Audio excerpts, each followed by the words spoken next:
Purchase your tracks today. Ẹ bá mi kọ́ lọ́jọ́ ìbí òní o. Saidat Omolabake. Ẹ bá mi kọ́ Omolabake. Saidat Omolabake. Mo lọ lọ́jọ́ ìbí òní o. Saidat Omolabake. Ọmọ wọn nílọ́ra pọ̀. Saidat Omolabake. Happy birthday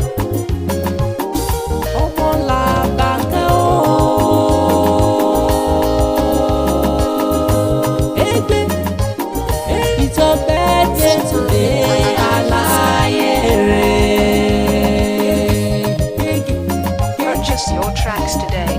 Ọmọ ọlọ́jọ́ ìbí òní, ó kú oríire. Saidat Omolabake, happy birthday.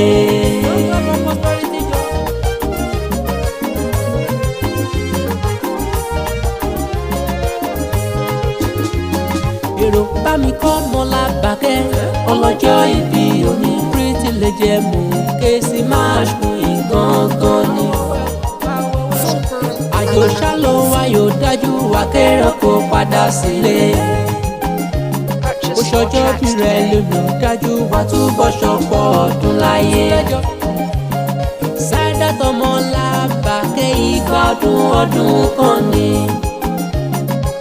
Ìgbádùn ọdún kan ni.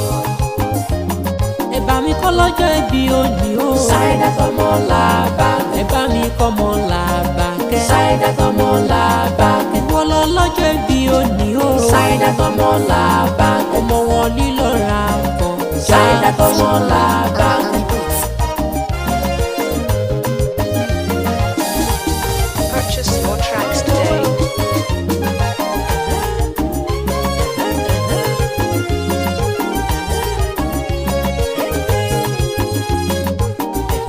Ilorin ilé o.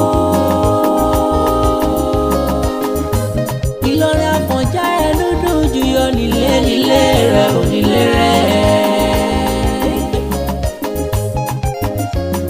Ìlú tóbi tó wọ́n lẹ́gùn, ẹṣin lẹ́gùn wọn.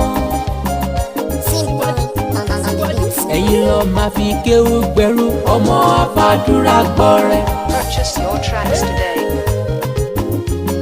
Ọmọ òpó pọ̀rọ̀ bìtì tí ń bẹ lálẹ́ dé ọ̀yún. Ẹ̀gbọ́n lọ́dọ̀ ni wọ́n ní òpó gbọ́rọ̀ wọ́n ní kọ́kọ́ ojú rẹ̀ síná. Iná ò gbọ́rọ̀ wọ́n ní kọ́kọ́ ojú rẹ̀ sómi. Wọ́n ní omi ò gbọ́rọ̀ ẹ̀túgbọ́ wọ́n ní kọ́fí pọ́tí líle. Ọtí líle wá ń kọ́ wọ́n ní kó fọ́ màlágídí. Ọmọ wo ni ó gbọ́rọ̀ ṣe bóun náà láàbùjá. Purchase your tracks today. Mo kọjú ọmọ orílẹ̀ wá sógun. Òkú lọ́lọ́jà tó padà sílé. Ìlọrin Àfọ̀njá ẹnu dùn jùyọ̀. Ọmọ ògbóróṣọ òpó gbájà ẹ̀yìn. Ẹ bá mi kọ́ lọ́jọ́ ìbí òní o. Saidat Omolabake. Ẹ bá mi kọ́ Omolabake. Saidat Omolabake. Wọ́n lọ lọ́jọ́ ìbí òní o. Saidat Omolabake. Ọmọ wọn nílọ́ra pọ̀. Saidat Omolabake.